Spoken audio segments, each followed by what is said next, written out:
Hello everyone, today I'm deciding to take a look at Resident Evil 7 and 8 DLCs. Now usually I really wouldn't cover DLCs and incorporate them into the total review of the game, but at the time when these DLCs came out, I don't know, it was a very strange time where they had like 4 separate DLCs and they were generally somewhat expensive or priced. They were trying to, build out, buff up these games. And so for a long time, I just never touched them. And according to my achievement tracking, a lot of these achievements for just beating these DLCs are around 1% or 2%. So a lot of people have not played them. So I think it's worth revisiting these games and these DLCs. And, I kind of bought them once eventually they were all on sale and kind of had to look back at, this, I would say honestly, odd time in Resident Evil's history, essentially. So, while they're doing kind of the remakes, 7 and 8 were also getting DLC treatment. So, with 7, starting off, we have the Nightmare mode. And Nightmare mode is kind of interesting. It's the only like real mercenaries mode in 7. 7 was a very rushed, very half complete, half baked creation. There's some things I really liked about it and some things I didn't like. It was still very westernized in terms of its, approach. However, I have to say that this DLC was actually pretty fun. And so the Nightmare mode, you're in the house's basement, and it's somewhat reasonable. Instead of having just an infinite timer, you actually have a countdown. And it's actually not even a countdown. It's just you have to just do 5 or 6 or so waves of fighting different mold monsters, and each one with a kind of boss. It's either an enemy rush or like an actual boss, like 2 versions of Jack. And the other cool thing is that I definitely, it did definitely give me Nazi Zombies vibes, because sometimes actually I think it was an 8 you got different kinds of floating weird guns, but in any case. So basically, you have 5 waves to survive, each one being an hour. So similar to, I don't know, like a Five Nights at Freddy's kind of thing. You have to survive each hour, and so each wave, it really isn't time. You just need to survive. And what I was going to say, they do have a point system now. So you have these scrap, essentially distributors. You gather up the scrap, and those are your points. And you use that to go to a workbench, and you can buy guns, upgrade guns, buy ammo. And so you kind of, after playing for about 5 or so matches, you get enough of an idea of the right balance of exactly what you're supposed to go for, what you don't go for. There's also very cool traps you can do, which are essentially wire bombs, slowing down pads, and turrets. And so kind of, from playing it, you also unlock more traps in the environment to actually use your points on, as well as different guns. And what's really nice is that even if you lose and you don't make it to the end, you still retain your points. So that's a great aspect of scalability, where even if you as the player, essentially fail, it still rewards you and encourages you to try again. It has a roguelike aspect to it. And eventually near the end of the, if you've grinded enough, you can actually start buying things like perks. So things to increase your reload speed, run speed, attack power, health, all that kind of stuff. And you kind of find, the right balance of all the right things to do at certain matches. One thing I found, which was extremely, extremely useful, is using the turrets. They're highly accurate. They always get headshots, and they're super, super reliable. And the very first, turret you get is only 100 points, and that's like the bare minimum. Sometimes you'll have a bomb thing or the tripwire, which will be also a 100 value, but that'll only take one guy. I found the best strategy was to use the turret on wave 1, and it has a limited amount of ammo to disappear, and then in order to use it again, it actually is 500 points then to use the submachine gun turret, and then once that's gone, it's 1,000 for the shotgun turret. And once you use up that, the turret's gone forever. So you have to be very strategic. It's very interesting to have a trap or turret system in which upgrades itself as you use it, but then also has limited uses. It's a really interesting, weird way to look at it, frankly. And so yeah, basically the strategy you want to use is using the turret as like a second, person almost, rallying the guys into a single room. The other thing is that there are locked doors. You have to buy corrosives in order to unlock them, and then those give you access to new generators. Then once you've mapped out the whole map, you basically want to get the generators up and running as soon as possible, and then also get a certain upgrade that outputs twice the amount of stuff from the generators. And once you have that around the end of the second wave, then you should be good to max out whatever weapon you're using. So not only are you going to have 2 or 3 main weapons and, maybe your knife, but you're going to basically max out, a few those weapons via, the upgrade system, and in tandem with, the turrets, you can really min-max and get some really cool, objectives going, kind of. For example, like, your handgun is starting to almost one-hit kills.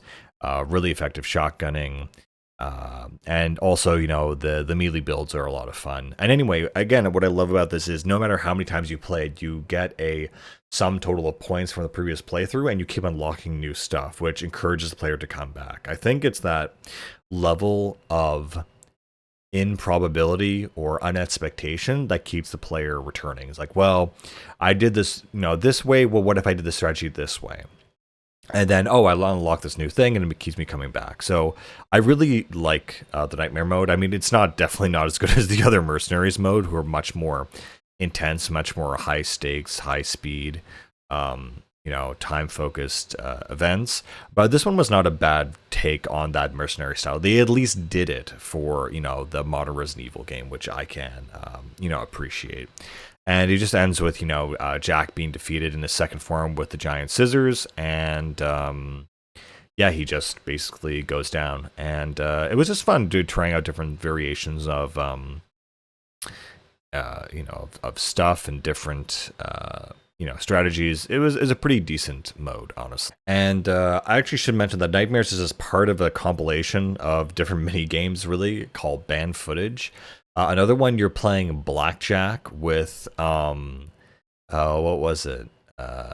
Like one of this random guy in a Saw-like experiment that Lucas has set up, and so suddenly you're playing blackjack for your life or for your fingers. So it's very kind of gruesome and whatever, and very much like Saw. I've really enjoyed that mini game. It was just called 21. It was actually a lot of fun because you just play blackjack. And what's really cool is that about at the halfway point, they introduced these things called trump cards, and you can play these special cards during the match to essentially mix things up. So like, you can play a 5 or a 6, or remove your opponent's best card, or add the best card to your deck or your hand. Out of all of the Banned Footage mini games, I actually just like playing that version of blackjack, where it has a bunch of really cool little alterations to it. And I really enjoyed even coming back and just messing around with that. It was actually pretty fun. The one ending, though, it was really frustrating or weird to get, is that in order to win, they basically force a perfect hand to be played, or the same hand to be played at the end boss. And that essentially is when what was it?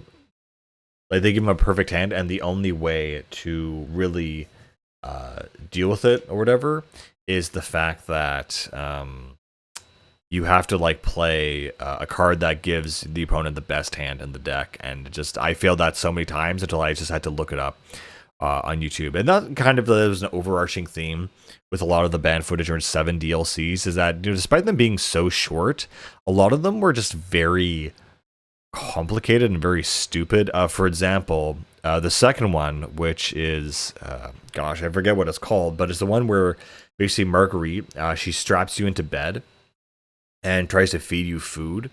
And it's basically like a puzzle mini game. I guess might have been cut from the final version of the game.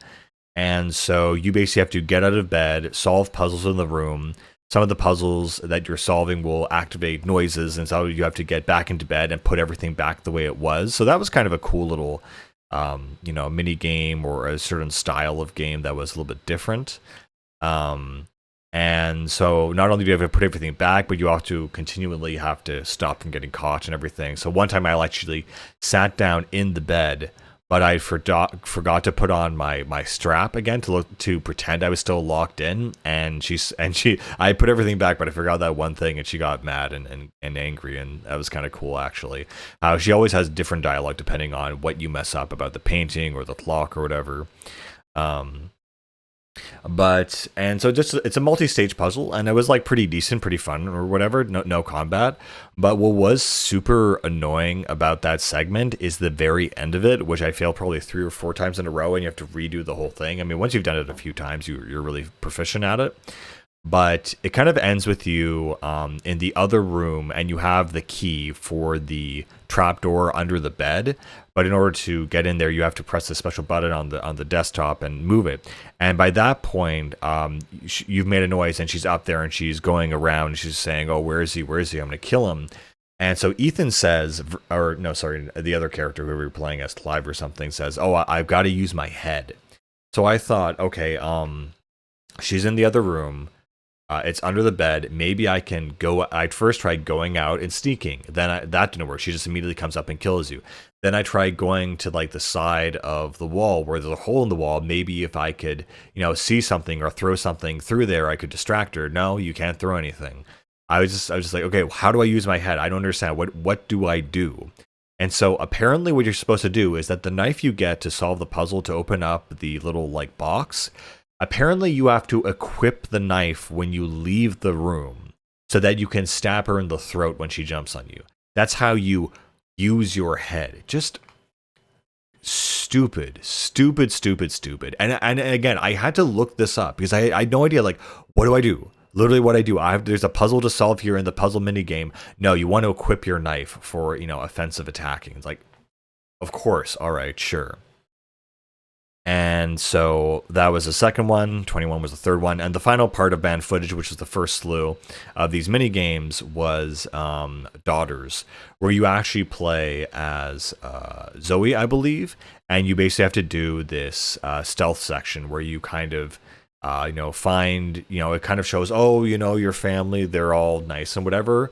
And it shows what happens to them when they get corrupted by the mold, when the father, Jack, finds Evelyn and essentially brings her into the house, and suddenly everything, all hell breaks loose, and suddenly they're all, in trouble, and suddenly Marguerite, and the one funny part is that Lucas doesn't change that much. He's a typical, like, older teenager that just is on his phone all the time, and is kind of sadistic and has all these weird thoughts.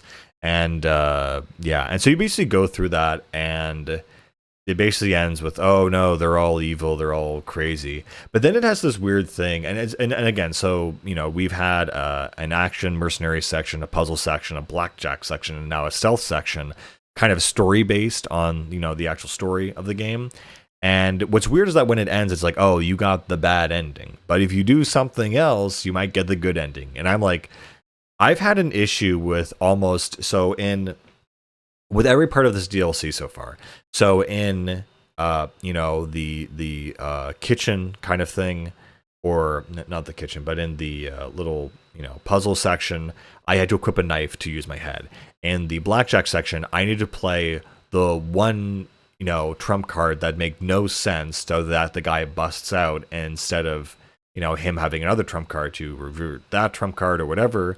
That I had to use that there. And now for this one, it's like, okay, how do I get the good ending? I have no idea. I'm just gonna give up and look online. And sure enough, when you look online, because you can basically explore the entire Baker house before you have to do the linear series of events, it's really, really dumb. Apparently, you need to care about the family, and the way you care is by looking over your brother's shoulder at his phone that has a code on it that you use to unlock his safe upstairs so you can find his journal. And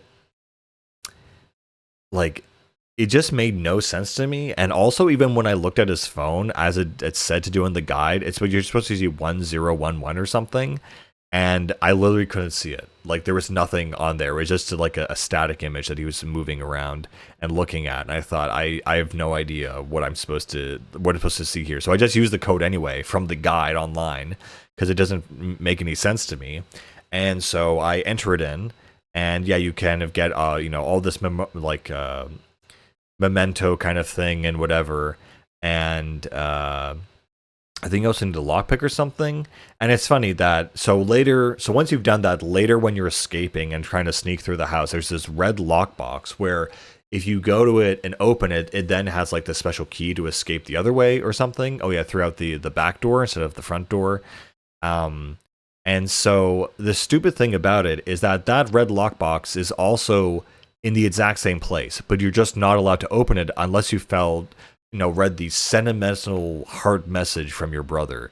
So it's just a completely arbitrary thing. And again, I would have no idea that I'm supposed to look at the kid's phone and then go upstairs. It made no sense. So like this DLC was very frustrating because there were just a lot of things that did not feel play tested or they did not feel intuitive at all. And, just very stupid things. And yeah, and then even when you do get the good ending, you have this scene where the Baker family is sitting down for breakfast and they're all eating, and then Evelyn shows up, showing that it's a fantasy and a mystery anyway, and it goes off to show Zoe, and Zoe goes off to on her adventure and everything. So the good ending, quote unquote, is also like a fake ending. It's not real either. So thanks, I guess. Like. It's just really dumb to me. I don't know how else to say it. It's just very it's an unintuitive, it's weird, it's not very well made. I don't know. I don't know what else to say. So banned footage is definitely a mixed bag of sorts where there's some very, good things in there and some very just frustrating things as well. Yeah. And and that's basically banned footage. The second DLC, though, that they did for Resident Evil 7 was End of Zoe, and I thought it was like Jack or something holding Zoe up and taking her somewhere. I was not prepared at all for what End of Zoe was. End of Zoe, you play as Jack's brother, Joe, who is the most ripped man in existence. He also has white hair, so he kind of looks like Nier, and Zoe also looks like a Nier character with her white hair. And I actually really enjoyed this part of the DLC. It kind of adds to the story where essentially it shows what happens to Zoe after she's infected and you leave her on the dock. I thought it was going to be a thing where it always disappointed me in the original 7, where if you choose to inject Mia versus Zoe, you still do Mia's side mission regardless, because even though she comes with you on the boat, it makes no sense, really. I guess like the story does not change depending if you save Zoe or Mia is what I'm saying. It's really stupid and really frustrating. I thought, this would be what if you did choose to save Zoe and you brought her along with you on the boat. What would she do as her mission instead of doing Mia's mission? But no, it's more like a side thing where you play as Joe. And the main thing that's stupidly ridiculous about Joe is that he punches zombies. He is just an absolute like close quarters combat guy where you use LB and RB to do like hooks and punches. And it's funny, they brought this back for I'm pretty sure Chris and the Mercenaries in Resi 8, but playing as Joe is the most ridiculous experience I've ever played. Like, it does not feel like Resident Evil at all. You're a Louisiana swamp man punching mold zombies and also chucking spears at alligators. It's the most ridiculous thing. And the intro too is just ridiculous because he just shows up and like these umbrella guys have Zoe surrounded and they're trying to like save her and give her treatment. And he's like, who the hell are you people? And so he ends up like killing and like knocking out like the umbrella guys, the SWAT team. And then he just makes things harder for himself and he's swearing all the time. And it's the most surreal, weird experience I've ever played that is definitely not Resident Evil. So yeah, your main motion of attack is punches. There's a recurring boss, which is like kind of your boxing like kind of boss where you have to do a bunch of combos and stuff, and the combos do feel really good where I think there's one where you like tap R like 3 times in a row and he'll do like a bunch of jabs and then finish it up with like a slammer. It feels in an uppercut. It feels really, really good, honestly. And then you kind of use the spears. You can use them on the normal enemies, but it's really better to use them on gators because you have to go through these have to trek through these swamps sections basically, and so you can't really punch the gators. I mean, it's harder, but you can still do it. And so basically, another thing I absolutely hate about this, again, that's very stupid from it, like everything about Resident Evil 7 and 8, I have problems with from a narrative perspective. It's always been the same thing. And what it is here is that the boss that you're fighting, this giant mutated swamp guy that is some BOW you have to keep punching, it turns out it's actually Jack. The main problem I had with 7 is that Jack is the most, I don't want to say overused boss, but from a narrative perspective, you have to kill him like 4 times. And then it turns out in the DLC, he's still not dead. And so, Joe is always conflicted. I'm fighting my brother. It's like, okay, well, now you have to, kill him for real, basically. It's so stupid, but also kind of over the top and kind of lovable in that sense. So, for example, something I really enjoyed about what you get later on, it's so stupid and ridiculous where you find this umbrella piece of technology near the end called like the Super Gauntlet, and it's basically like a power fist from Fallout that's a mechanized thing that enhances your strikes for your left hand. And so suddenly you can do these super punches and you can charge it up. And again, this is the most ridiculous thing. Like, I was playing this and I was laughing so hard because I thought, what am I even playing right now? I'm a Louisiana swamp man who punches zombies into like paste. This is ridiculous. And then you get a gauntlet, and then you have the final showdown with your brother Jack, obviously. And so that kind of finishes and wraps up. And so basically you save Zoe, you inject her with the serum, and she has actually a really cool design. She has like almost like a fungal dress kind of thing. She turns totally white, her hair is white, and then she links up with Chris at the end. I should also mention, I guess, speaking on that, there's also Not a Hero or something, which was Chris's DLC. I played that a while ago because it came with Resident Evil 7 when it came out, and again, just very odd choices. For example, like Chris looks nothing like Chris in this DLC. It's like Chris's look keeps changing every single game until they did, I think, 5, and then they kind of got his look down and said, okay, that's Chris. But in the 7 DLC, he looks nothing like what you'd expect. It's really frustrating, I guess.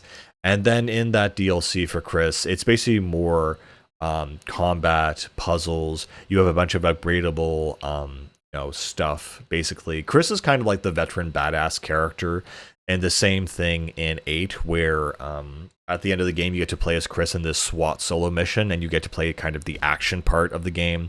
Similar to Resident Evil 4, when you go to like the island, it's like, okay, now we're just gonna go crazy with just all of the weapons and whatever, and the horror element kind of takes a back seat. So Chris is kind of brought in for those kinds of segments. And so here also in 7, Chris has in his full SWAT gear, he's an assault rifle, silenced pistol, all that good stuff. And so he has all this, like night vision goggles, and you upgrade the night vision goggles to essentially, do like certain tasks and puzzles. And you basically, play that, and that's a few hours, and that's fine. And and so it adds a little bit to the narrative, a little bit to the story. But 7's DLC is mostly just gameplay based. At least the best parts of it are. Otherwise, the rest of it is just not great. Again, Louisiana Swamp Man is amazing. Aside from that, they released 2 more other like mini DLCs. I guess this was a time when I feel like this must have been a season pass or something. Like people were like paying for a single player experiences that they didn't really know about and stuff like that. And aside from that, what were they? They were Jack's 55th birthday and Ethan Must Die. And so this is kind of, again, really funny that the Jack's 55th birthday is the one that I thought I wouldn't like, but I actually ended up really, really enjoying. And the Ethan Must Die mode is the one that I really actually despised and hated. And so Jack's 55th birthday, it was actually a lot of fun. It was more similar to, I guess, a mercenary style thing. But again, it's so stupid and silly, where the objective is essentially you have to go around, the map essentially. You can, buy a certain loadout, and your objective is to pick up food items and then feed Jack at from where you started. And so this was actually way more fun than the mercenaries mode they added, because now you have a point system, and it was and again, it's very stupid because you have to basically fill his hunger meter. And so there's a certain strategy to like which rooms you go to. It's all about speed, because if you want an S rank, you do it fastest, of course, and that's usually under a minute for most maps, which is really hard to do. It's pretty challenging. And the main thing you want to do is that there are certain spices and things that can be combined. So if you have a spice, you can use that on a stew or on a chicken. If you have a piece of a bag of sugar, you can use that on a cake. Or actually, one of the secret recipes you find out is garbage. If you combine cake and garbage, it makes a Baker family special, apparently, or family recipe, where that gives you the most amount of points, like 400 like food points or something. The whole thing is so ridiculous and stupid that I was so glad that someone else was watching me play it so I wouldn't have to explain it to them. But just describing this whole thing is so ridiculous. And meanwhile, Jack has a little birthday hat on. He's sitting at the table. He's like, "Oh boy, I sure am hungry. I hope it gets good food cooking." Like, they did not care. Like, it was not being taken seriously at all. And it was very, very funny, but actually very fun. I really enjoyed that aspect of it. And again, they had more Nazi zombies kind of elements here where you could pick up certain weapons in the environment. I think it was called like Blazing Bull or like Blue Fire. And so one of them gave you like one-shot kills with a huge time bonus, while the other one made you run super fast. And that was actually a lot of fun, especially if you have to backtrack. And again, you just found ways to optimize your route. Of course, when you shoot enemies, oh yeah, I forgot, they gave all the enemies cowboy hats. Like, they did not care at all. And some of the enemies, when you kill them, they give you different time bonuses. And you found out, the strategy I figured out is that essentially you could buy, because the main thing is that you can actually, you don't have to buy, you can just take certain upgrades from the starting chest. So you can actually equip things like increased attack power, but they take up space in your inventory, which means you have less food that you can carry, so you can get less points. So it's really a right balance. But what I realized is that you actually didn't need, for certain maps, any attack upgrades whatsoever, because as long as you equipped like enhanced handgun ammo, essentially, in your handgun and use that, what would happen is that if you can just one-shot the enemy in the head, you get 7 seconds of extra time. And the timer is actually really interesting too, because it kind of stops the timer, but it doesn't add time to it. So, if you're below 3 minutes, let's say, if you get a bunch of kills, it doesn't boost you up past 3 minutes. It just pauses it and gives you extra time until it runs out, and then it begins resuming. So it kind of incentivizes you to be like, look, if you've gone past, the certain S rank mark, then don't bother keep playing. Just restart the whole thing and do it optimized from the beginning. And I think the hardest one was, the last one in the house, where you had to end up like going through the house. I think I ended up using one of the special weapons there. There's a circular saw and a golden crowbar, which for some reason kills, like, sets enemies on fire. But what I did with that one is that I used the golden crowbar, and I used the enhanced brawler, and enhanced speed. So your melee damage is maxed out, so it's like a one-hit kill for enemies. And so basically you just have to run through the whole house, picking up the items that you need while slicing guys as quickly as possible and keeping that flow of momentum up. And you basically build up roughly enough time sync that you like have almost over a minute, and the timer is still at from when it started at the beginning of the map. And so then once you kind of got as much time as you need, you kind of go into how do I say, you go into the room where Jack is, and you spend that 1 minute basically preparing all his food, combining the ingredients, and then feeding it to him. And so you just do that in one shot basically, and you kind of go up, and you have to go all the way through the basement, up the ladder, back to the dining room. So optimizing those routes, that was a really fun day. Honestly, I had a lot of fun with that DLC. And then it leads up to the last one, which is finally Ethan Must Die, and obviously a reference to Devil May Cry, and so it's just like, yeah, this is a super hard segment of the game that we made, and yeah, I have nothing really to say about it. Like, it just was a ridiculously hard thing. What I did enjoy about it is that you look at the mansion and it has a red sky and the night sky behind it, which was actually pretty cool, pretty like aesthetically pleasing and creepy. But my issue is that you start off with like a knife, and there's a bunch of boxes that are randomly spawned around the building, or around the level rather, and they all have stars over top of the boxes. So whether they're 1 star, 2 star, 3 stars, etc. And so some of them you might be like gunpowder and chem fluid, and like you need at least 2 of those to make bullets for a gun you may not even have. And like also some of the 1 star or 2 star crates, like 1 out of 10 of them would just explode. Like they would just explode and instantly kill you because you also have super low health. And so like the first one I got a shotgun, and that only came with 2 shots, and I didn't have any ingredients to build anything else. And all I'm saying is it was way too hard, and I never got a weapon besides the shotgun over like the 20 or 30 times I replayed that segment. And quite a few of those times I died immediately because the first box wasn't explosive and just killed me. So it was just incredibly hard like DLC that no one liked. I didn't like it. I didn't enjoy it because it's just so hard. Like I couldn't even get started. And every time you re-rolled into the the roguelike retry, all the options you got were just so terrible that none of them were giving you an advantage whatsoever.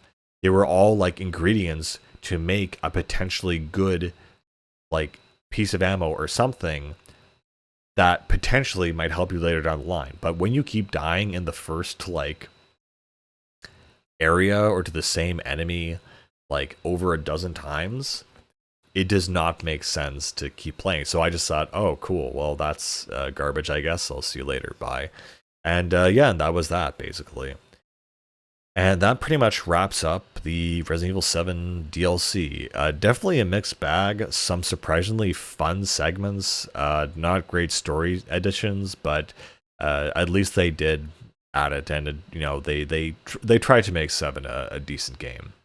And then finally we come to Resident Evil 8's DLC. 8 was definitely better, but man, again, I have narrative issues, really, really bad narrative issues with this DLC. So first off, the Resident Evil 8 had a lot less DLC than 7. They kind of figured, okay, we can't just build out a game by making DLC year to year or something, like other multiplayer games are doing. They're like, okay, we actually have to be a serious game. So this is more traditional style DLC where you have a short campaign where you actually play as Rosemary, Ethan's daughter, and you have a bunch of story elements, gameplay elements, stealth here and there, some really cool segments essentially that are pretty decent, pretty fun. The problem is though is that what I have with its impact on the story, I also thought it was really interesting that we actually went this far in the future that we kind of, I don't know, I feel like the whole future Resident Evil shouldn't be like revealed yet or something. I feel like, this whole next generation, this little side story might conflict with whatever story they want to like fully revamp and do. But in any case, so Rose basically is propositioned by this guy called Kay or something, that's her friend or father figure ish or something, and it's kind of implied she hadn't grown up with her mother, and so he basically tells her how's school, and she's like, oh, they're bullying me, I'm so sad, I wish I didn't have these mold powers, and they show none of this, so we have no idea to what extent she's being bullied or for what, or if she smells like mold, or like I don't know. But in any case, what occurs is essentially that he's like, well, Mother Miranda was researching a special crystal that would take away all your powers. And maybe if you interface or touch the remaining mold in this sample in this lab we found, then maybe you could find out exactly where it is, because mold contains all the memories of the people who have, been incited or who have died to it. Yeah. So it was also really, really. So already that's a little bit, I guess, hokey or whatever. And so Rose, she touches this thing and she goes inside this little, memory, adventure. So you know from the start that it's not really real. And so because of that, there's a lot of very, I would say, fairy tale-esque storytelling in this thing. And that's something that was very prevalent at the beginning of 8 as well. The fact that they're trying to be very interpersonal and tell a very personal, emotional story about Ethan Winters, who was made as like a standard horror movie stand-in. Like, this guy was supposed to be a super generic guy in order for people to be like, oh, okay, here's like a, for FPS found footage style character that I don't care if he dies. And now suddenly, no, he's a real character. We have to tell his story and his daughter's story. It's so important. And so at the beginning of 8, they even have this whole segment with, the Book of Shadows, where it's like this Tim Burton style, very beautiful animated opening, but it feels like a Disney Pixar production, which is, again, just super weird. Like, I'm not saying that you can't do that Resident Evil, but when the vibe I get is that Disney presents Resident Evil, it's really just weird and off-putting, and not off-putting, but it's like, okay, I guess, sure. And so in the DLC, Rose, she gets special fungus powers. She basically has this mechanic where it's actually pretty cool, where you hold RB and you can basically use the fungus powers that you're trying to get out of or get rid of, and use them in a way that allows you to basically stun lock enemies. So, so they're not moving around, you can just kind of get headshots off them super easily. And, you basically have a limited number of uses of that. And you also use it to solve puzzles. So, like, there's a bunch of goo, basically, that they introduced at the beginning of this thing. And so you basically focus in on the weak point of this lattice structure, and then dissolves all the goo. It's like, okay, solve the puzzle, and then you increase your power as it goes on, and so soon you can use it to freeze enemies, lock them in place, and for the final boss battle and stuff. And so again, it's very psychological.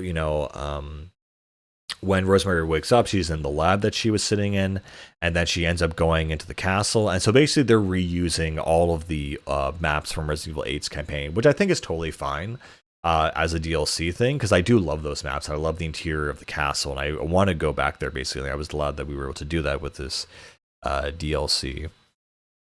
But yeah, Rose, as a character, she's pretty decent. She's pretty good. But she goes into the dungeons, and it's really interesting that they have all these versions of her, but in these medieval dresses, and they talk kind of old-fashioned and very seriously, and they're all being hunted and murdered by these, zombies that do the Dementor thing, where it like sucks your face out, it sucks your soul out, except it actually sucks their faces off, and they have these half faces, so it's like, And so as you go through, it turns out the main villain of this DLC, at least for the first part, is actually the Duke, but he's evil and he's wearing a mask. And so there's the second part. So the first part is actually really interesting. So you're in the castle.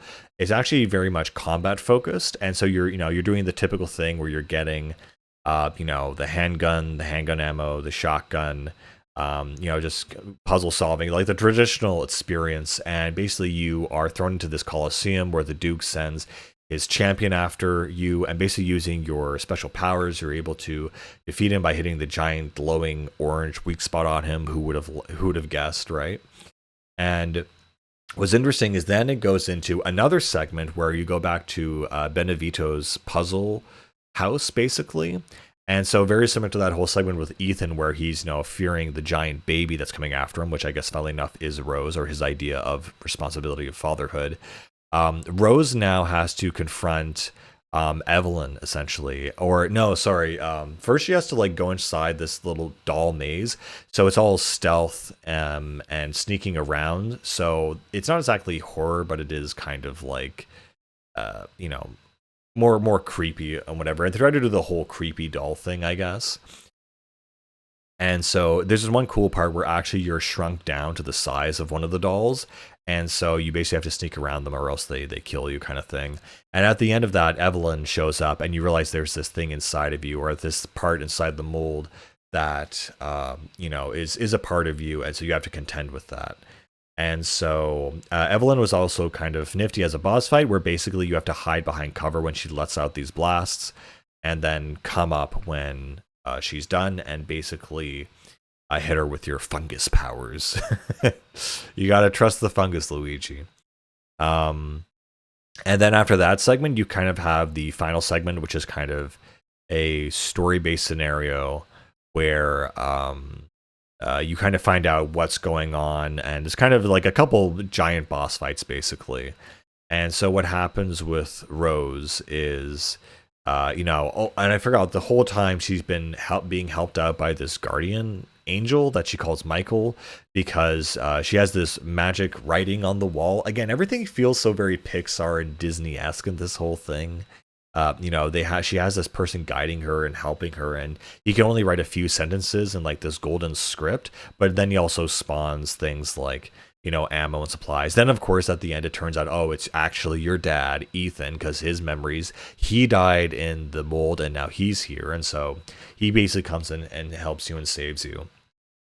And then we finally get to the point where just it drives me absolutely nuts. It drives me absolutely insane from a narrative perspective because I thought, okay, we know that this is all fake. We know that this is all made up. But then they have a rationalization for like what is really going on. And so Mother Miranda, so who's the real villain? Who's doing all these things inside this thing? I thought, because you keep finding all these research notes that basically say that, oh, you know, if we can put Rose or the, you know, the prodigy or whatever in a stressful situation, she'll awaken to her real powers, and then we can operate and actually extract her real powers from her and use that as you know, in our science experiment. So I thought, okay, this K guy is obviously working for Umbrella or for like some secret organization or even Chris, and they're trying to push Rose to the limits by doing this mental thing with her, this exercise to stress her out, to make her awaken to her power so that they can take on the big bad monster that's coming. That's what I thought. No, it turns out that Mother Miranda is still conscious and inside the mold because the mold carries all the memories of everyone, so no one's ever really dead. But here's the kicker. Mother Miranda, now she's like, oh, well, Rose is like, I came here to get rid of my powers, not to, you know, fight you or resolve anything or even meet my dad. I just want to get rid of my powers. And she's like, oh, did you? And it shows us a flashback where it shows Rose sitting on the park bench in like Manhattan where she met Kay and he gave her this idea. And it shows that flashback, but she's alone on the bench talking to herself. So it's this completely demented thing where they say, yeah, Mother Miranda, after like 15 years of living inside this mold, inside this glass like cube inside this lab, suddenly is able to send a telepathic hallucination to Rose to make her come to the lab and give her power. And by the way, just the dialogue is absolutely terrible. It's like, why do you do this? I did this for my plan, my destiny. No, my evil. Are you kidding me? The writing is so bad. And I get it. It's supposed to be like a fairy tale kind of thing, but wow. So it's established that Mother Miranda hallucinated the whole thing and made an illusion for Rose. And if she could do that then, why can't she do that now and make her believe something else? And then, like, you know, well, okay, well, now Rose could be on a mission anywhere in the world and, you know, hundreds of miles away, and suddenly she can have an illusion that was caused by Mother Miranda inside a piece of mold inside a glass tube it's so stupid. And the thing that makes it stupid is that there's a very easy way to fix it. That all you had to do is say, well, actually, Rose, you did come here on your own volition. And that park bench conversation you had with Kay, that was also an illusion. So everything that you've seen since the beginning of this has actually been inside the illusion. And so that's all they had to do to fix this stupid idea that she's being mind controlled by the mold millions, like hundreds of like miles away. And now everything's just gonna be easy now that I guess she defeats the mold Miranda. But the fact that they did that little switcheroo was so petty and so stupid, and just it was really dumb. And then finally, when you beat Mother Miranda in honestly a pretty cool boss fight, I was really confused though by the controls. I thought it said LB instead of RB instead of LB, so I couldn't like deflect the meters they were shooting at me. But I finally figured out, oh, that's what you're supposed to do, and then you're supposed to stun Miranda and then shoot her, and then it's like, okay, that's easy, it's straightforward.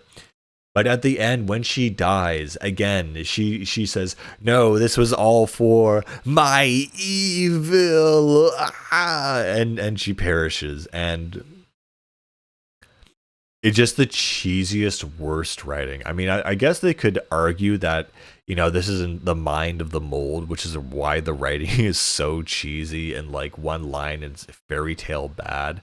Like it's just really stupid.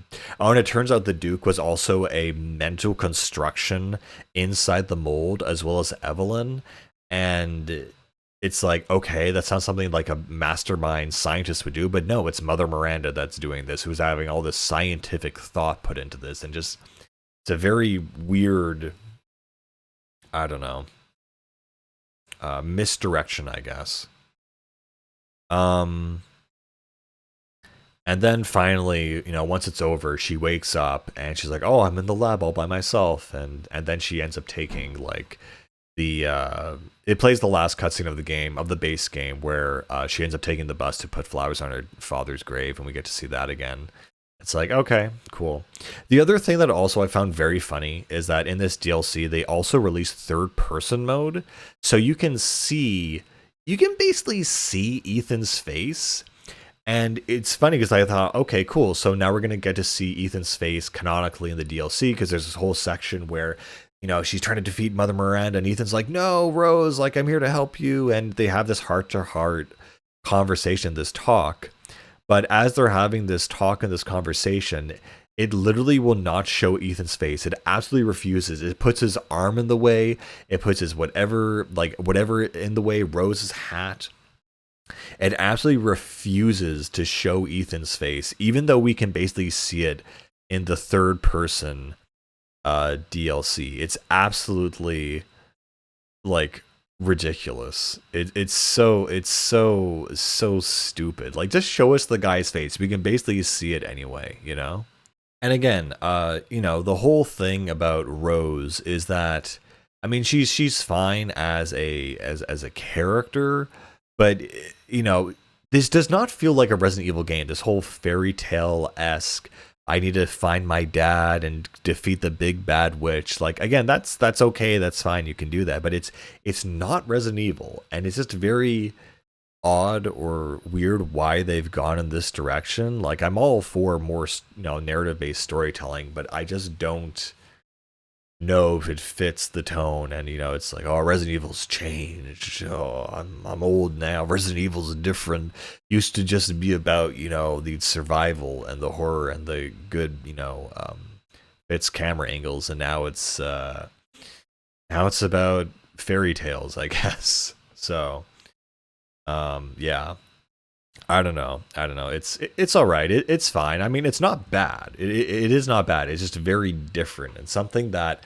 again, because people, I don't feel people have played this DLC, and they certainly didn't play the ones for 7, because it's very rare player counts. But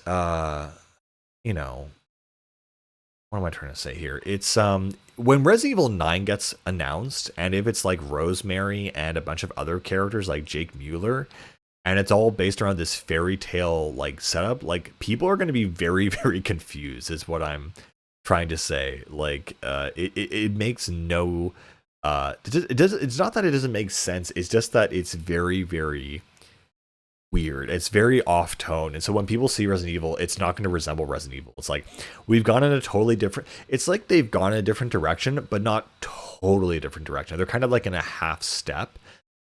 And this feels like a midpoint in between things. So if the next Resident Evil has like Rose using only superpowers and blasting guys like it's a Marvel movie, rather with no guns whatsoever and it's all magic based, I wouldn't be terribly surprised. And I think other people would be. And so I guess I'm glad I played this DLC so I can kind of see what direction they might be going in. Again, it was small, it was short, it was sweet, it was entertaining, but it wasn't anything crazy. And of course, she has the whole, oh, I guess I like my power to begin with, and I shouldn't get rid of it, that kind of thing. And yeah, and that's pretty much the DLC.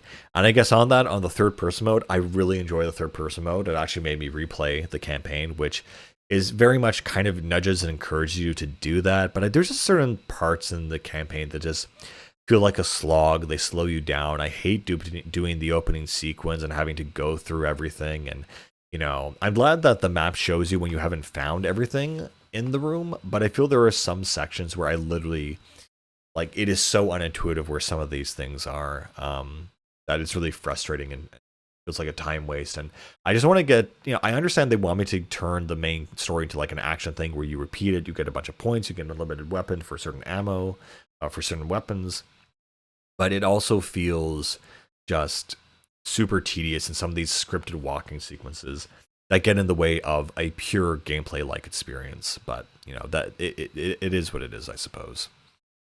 And the other thing too that I do need to mention that really did surprise me is the mercenaries mode.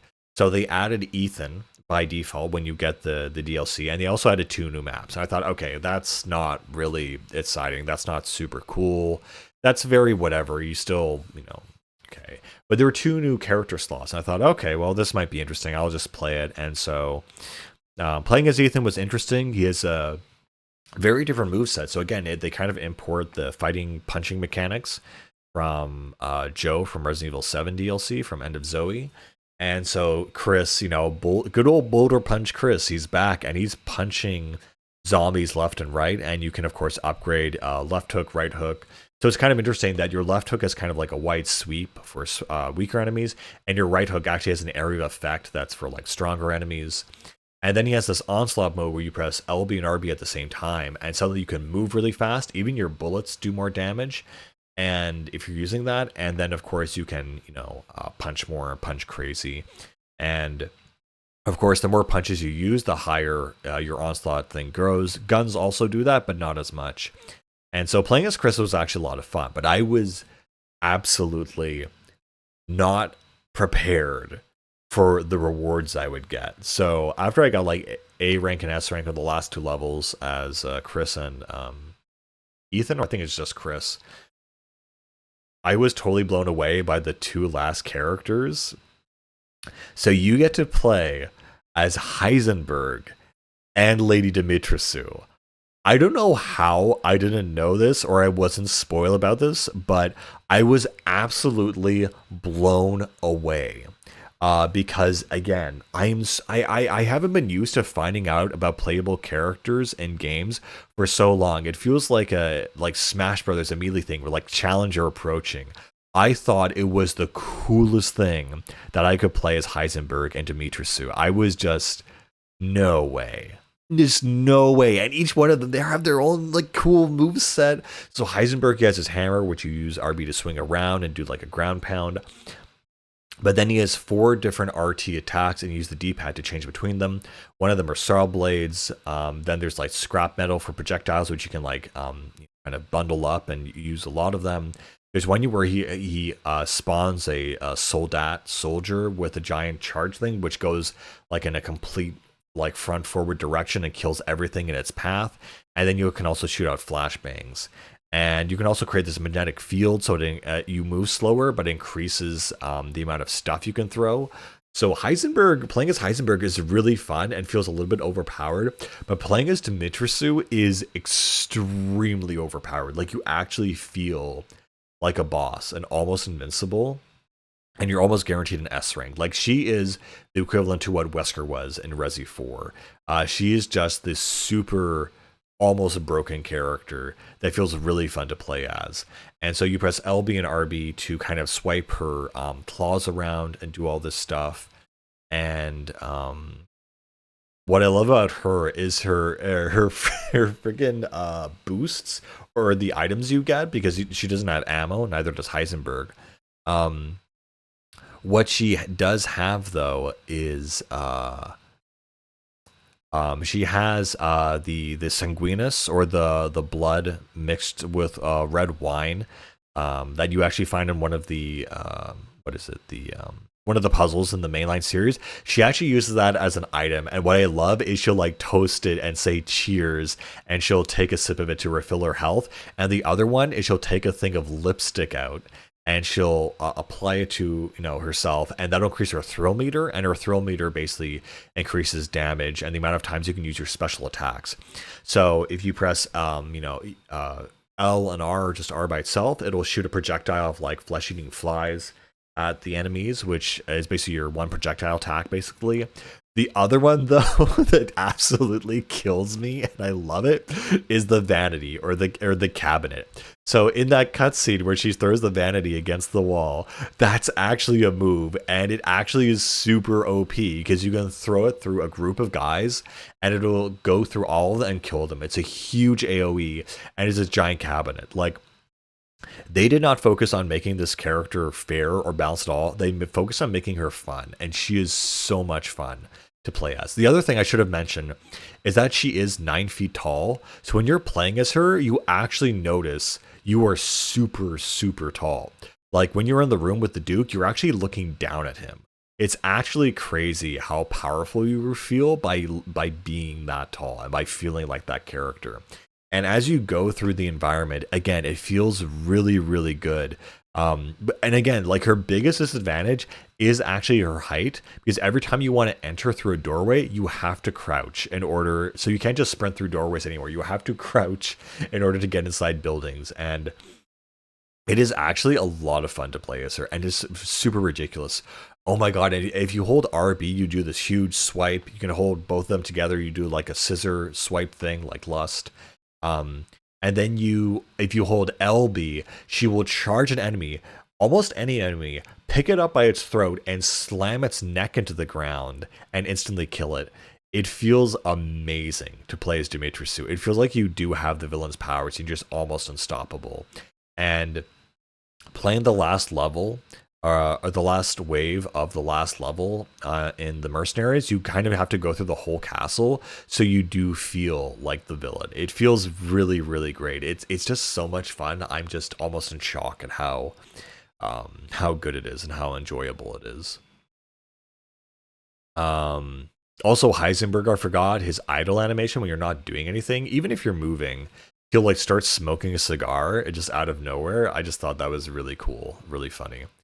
But yeah, I was absolutely shocked and blown away by being able to play as two villains from this series that I had no idea. I thought it'd be, I wasn't even expecting anyone. I thought, oh, I'd have to get S rank, and I'm on some ridiculously hard level to unlock, I don't know, like Rosemary or something.